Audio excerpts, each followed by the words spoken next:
Thank you. That was everything I could have expected, and much more. I'm sorry for the video guy. I'm going to make your life really hard because I'm probably going to walk around like this and look like this because I usually look at the screen. So I'm Jonathon Poling. I made the trek completely underwater journey here from the East Bay, which was a bit of a trek.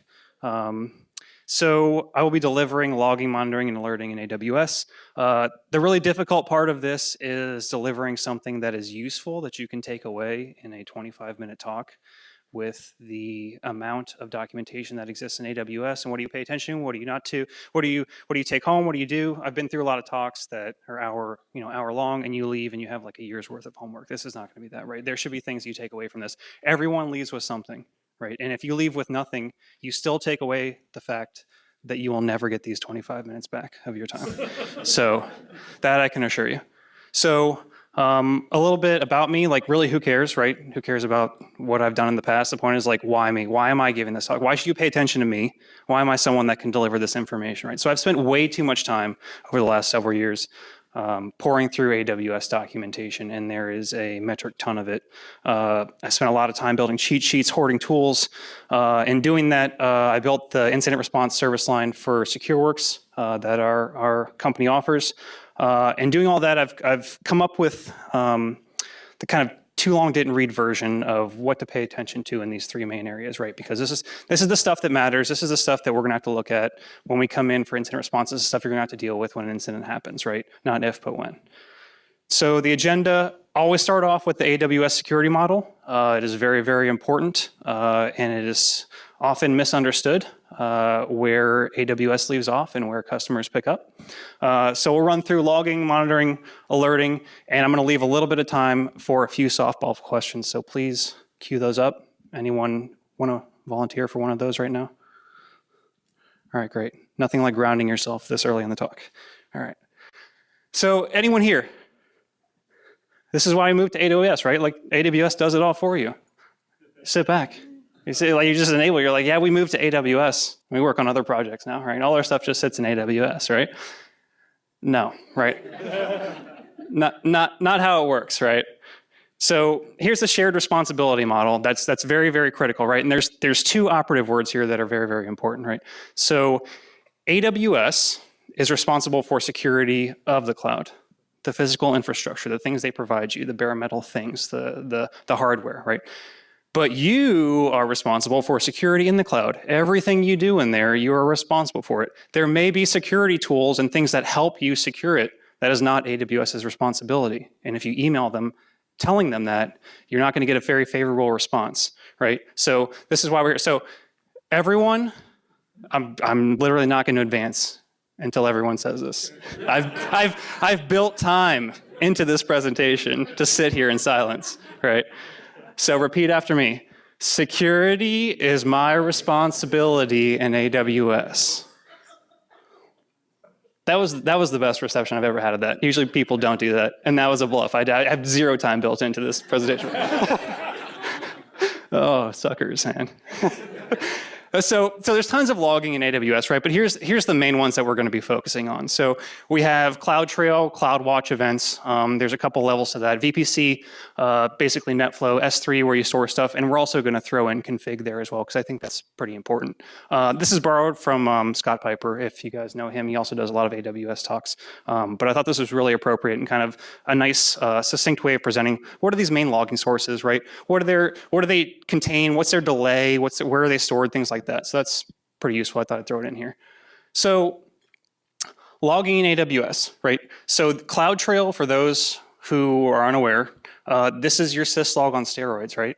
So these are enabled by default for a retention of 90 days. But by default, there's however many regions and they continue to keep growing. Each region's logs are only stored within that region.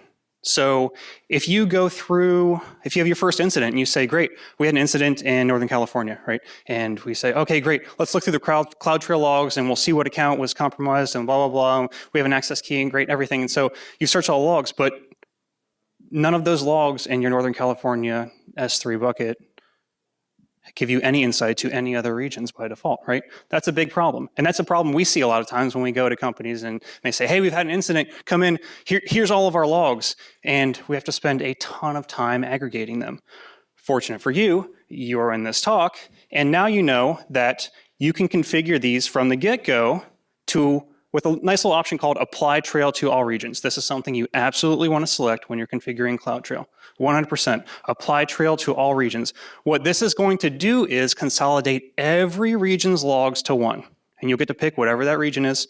You'll probably want to make it close to whatever region you house most of your resources where you're going to be doing stuff with that data.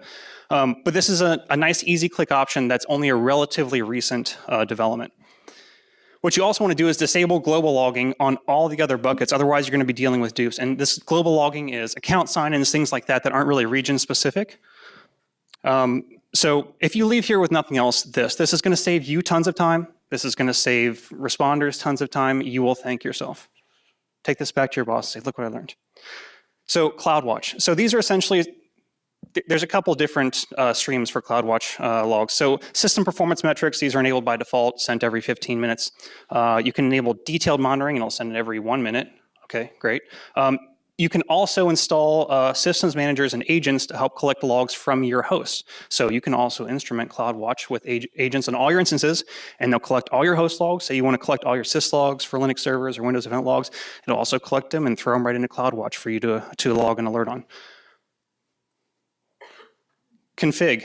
This is essentially your compliance tracking. So easily set up via the console or CLI. Most of these things are easily set up via the console or CLI.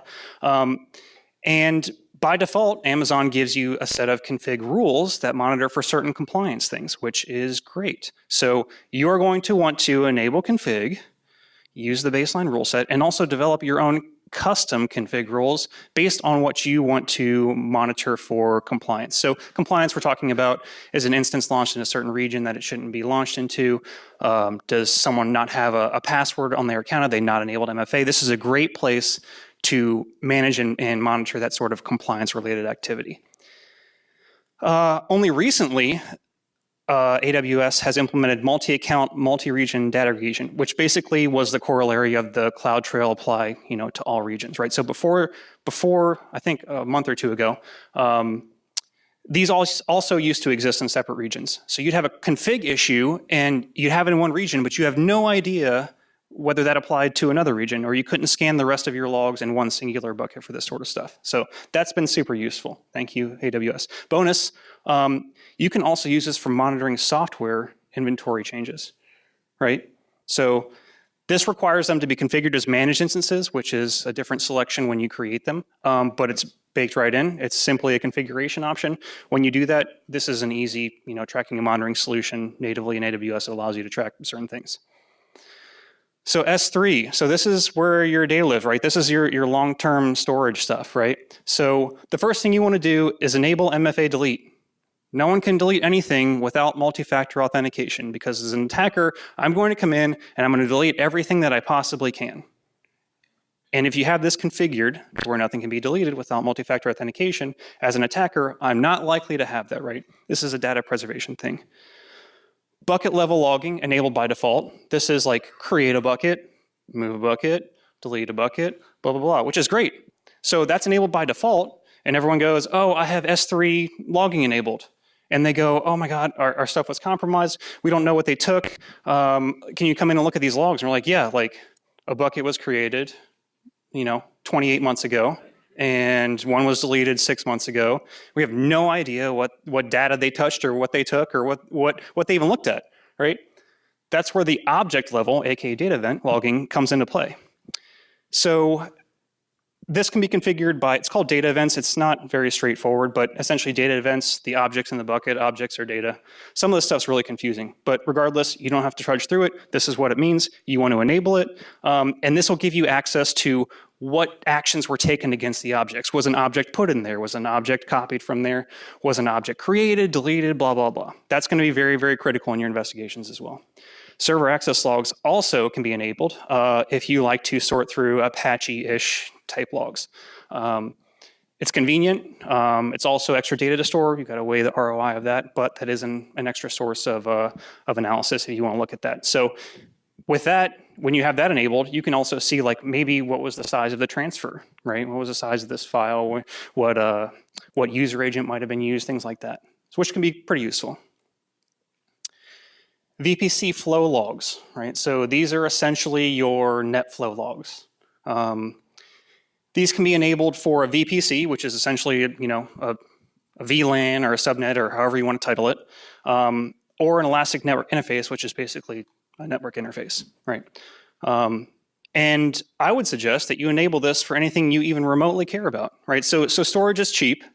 You're going to store these somewhere in AWS, but figure that out later, because this is a super cheap way of getting immediate traffic analysis access to whatever's going on in your systems, right? So maybe just start with certain VPCs that are where your servers are located, or start with a few test ones and just set it up, enable it. You'll see the NetFlow logs coming in.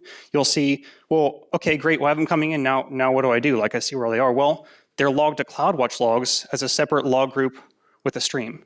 And what can you do in CloudWatch? You can enable metrics, you can enable alerts and alarms for certain things. So what does this mean? So if I simply enable the VPC flow logs for a subnet or something that I care about, it's constantly having data going across the NetFlow logs. Great, what do I do with that? Well, in CloudWatch, I say, well, if this is enabled for all of our servers, well, let me set up an alarm for brute force RDP or SSH attempts, right? Let me see inbound, outbound traffic to known bad IPs. If you're keeping track of indicators of compromise, apply them here. This is easy. Enable the VPC flow logs. It's literally just a click or one or two CLI commands. They're already going to CloudWatch. You just go in there and create an alarm and say, if there's this many logins from a single IP in this many minutes, flag on it, or store indicators of known malicious IPs like a blacklist or something, poor man's blacklist, right? This is super easy here, right? What about data exfil? This is a great way to monitor for data exfil, right? Because a lot of times we'll get called in and the critical thing is, CLO executive, it's like, great, but like, was anything taken? Did anything go out, right? I don't know, unless you have VPC flow logs enabled, right? I can't tell you that because nothing's measuring the traffic unless you have these enabled, right? And if you do, they're going to be an absolute boon, right? This is the network corollary to the CloudTrail logs, right? These are absolutely awesome. So the TLDR of logging, right? So we have logging, monitoring, and learning. The first logging aspect, right? Quick rundown. Basic ones are enabled by default. These plus others should be configured by you, right? Go poke around, play around. No one's going to do this for you. How can I centralize them? Sometimes they're easy. With CloudTrail, sometimes you just click a button, and sometimes they're not. So, for instance, if you have VPC flow logs in a certain region and they're sent to CloudWatch, CloudWatch is notorious in that it is very region specific. So if you want that in another region, you're going to have to go through a very convoluted measure of sending it to a Kinesis stream and then using Lambda to fan out to some other bucket, right? And it's not necessarily straightforward. But these are keywords here. Take these, take a picture, research what these mean, because this is your easiest way to essentially data replicate stuff to other regions. So how should I configure them? Well, we can only go so far in 25 minutes, but these are the baseline of what to configure, how to configure them, what should I enable from the get-go. Like this is like the top 80, 90% that's going to give you the most information, right? So baseline recommendations we'll go through on the next following slides for monitoring and alerting. So what should I monitor in general?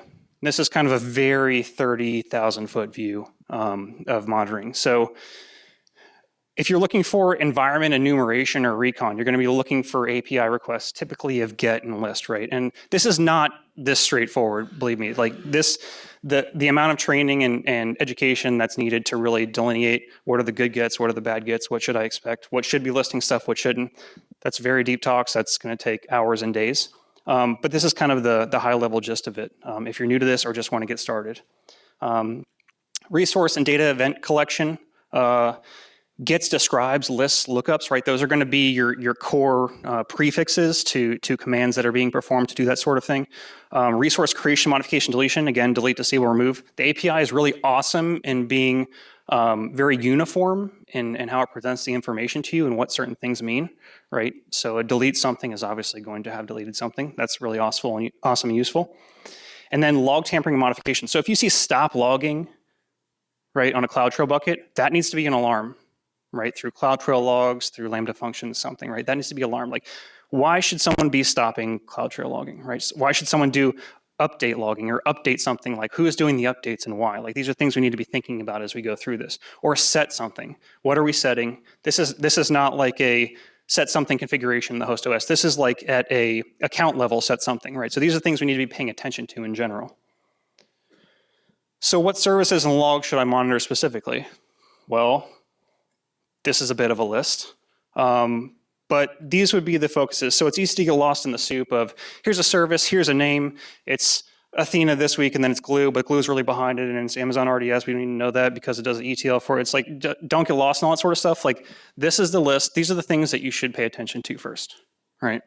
So we talked about CloudTrail, CloudWatch, config, EC2. This is where all your instances, your resources, your operating systems, and your hosts live. IAM, this is where your resource policies are. This is where your users live.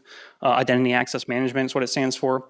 Guard duty is a topic we'll hit on a little bit that Amazon came out for monitoring your account or assisting in monitoring your account. S3 is where your stuff lives. STS is where things like assuming roles will live, where things like accesses to certain things, role-based stuff is performed. And then trusted advisor is an interesting thing enabled by default that has some interesting features.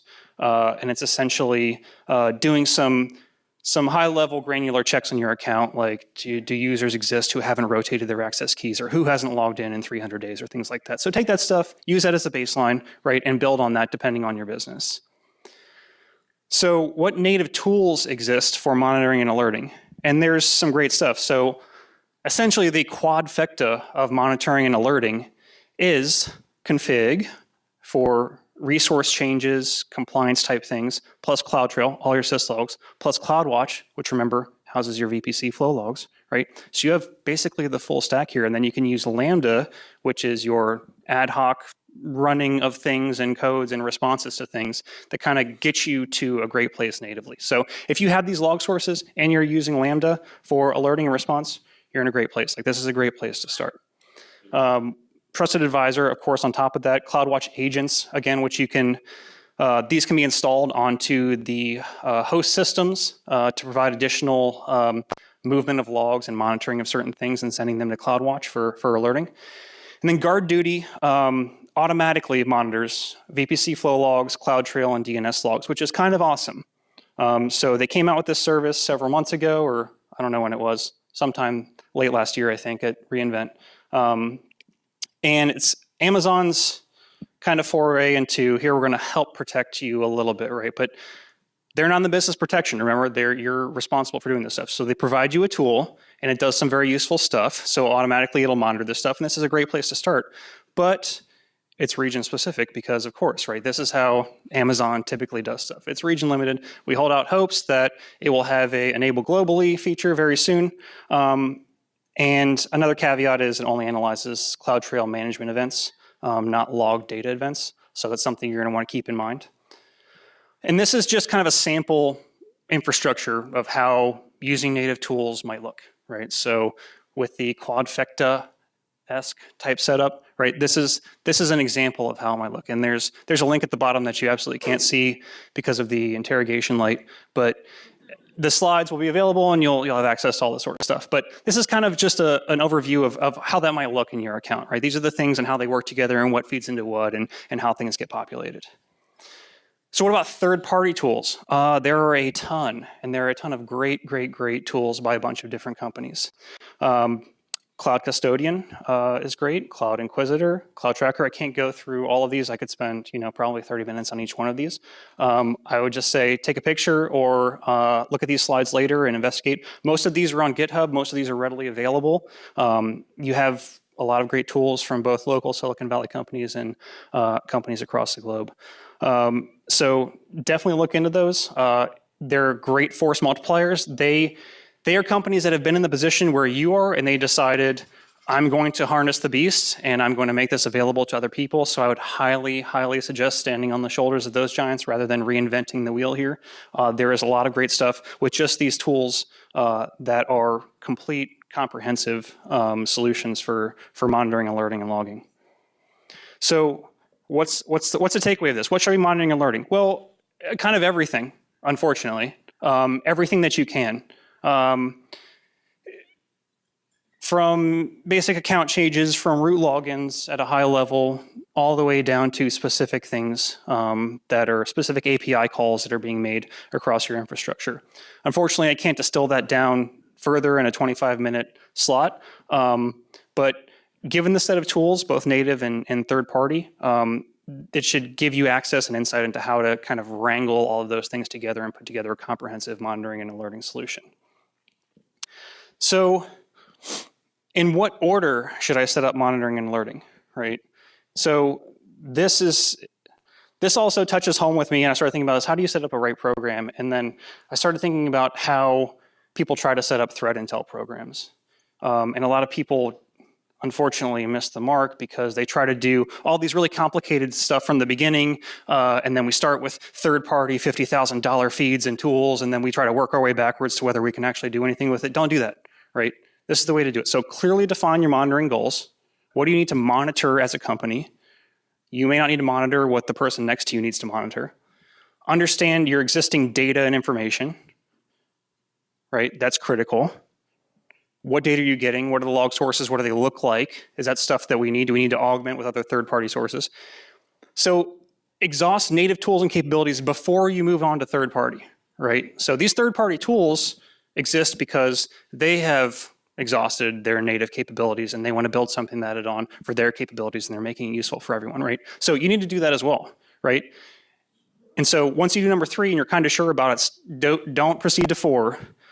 Go back to 3 because you've likely missed something, right? It's very easy to move on to the next thing, right? Make sure you absolutely exhaust all of your native tools capabilities because there's a lot of great ones in AWS, right? And that's going to build you a solid foundation of understanding and access and all the things you need, and then augment with third-party tools. So, with that, that was a record of blowing through 23 slides in under 25 minutes, which leaves us exactly 3 minutes for questions. Yes? What about RDS? What about it? I was seeing recommendations for there. Yeah, so that wasn't considered a major log source in terms of native sources and utilities. RDS is great, and it's actually behind a lot of great things. Like there's another talk I do for analysis tools and capabilities, to which, if you know RDS, maybe you're familiar with Athena, which uses RDS as kind of a backend in Spark QL to do native ETLing and searching of S3 logs, which is I highly recommend as well. So again, not everyone's going to be using that. Right? Everyone is going to be using these, everyone, right? If you're in AWS, you need to be using all these. You don't need to be using RDS, you might, right? So for that, what about it? It's kind of, what about it for you? If it's important to you, you need to be monitoring and alerting on that, right? You need to be monitoring those API calls. Is something getting set up? Is something getting added, access, deleted, that sort of thing? Anybody else? Yes?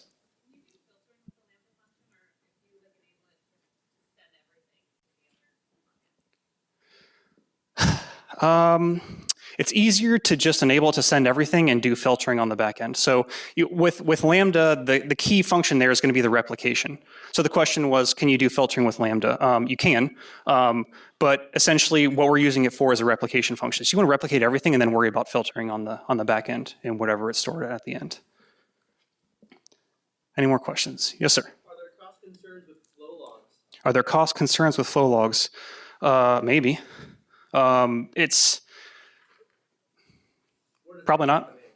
The cost comes in everywhere for AWS because everything you do costs something that's useful, right? But it's hard to offer that advice based on, I don't know, the size of your company, things like that. But again, these are all judgment calls, like, right, this is the introduction to, at least I know what I need to be looking at, right? And I know, like, as a best practice, I want to enable these, right? And start going, and then use, the billing center. AWS cost billing rate is terrible as it can be sometimes, but set up and see, what am I using? How much for our traffic, how much is being stored and what's that cost associated with it? And then that's an ROI decision for each of your businesses. It's absolutely customized. Anyone else? I can't see. I think that's it. All right, and I think that's right on time.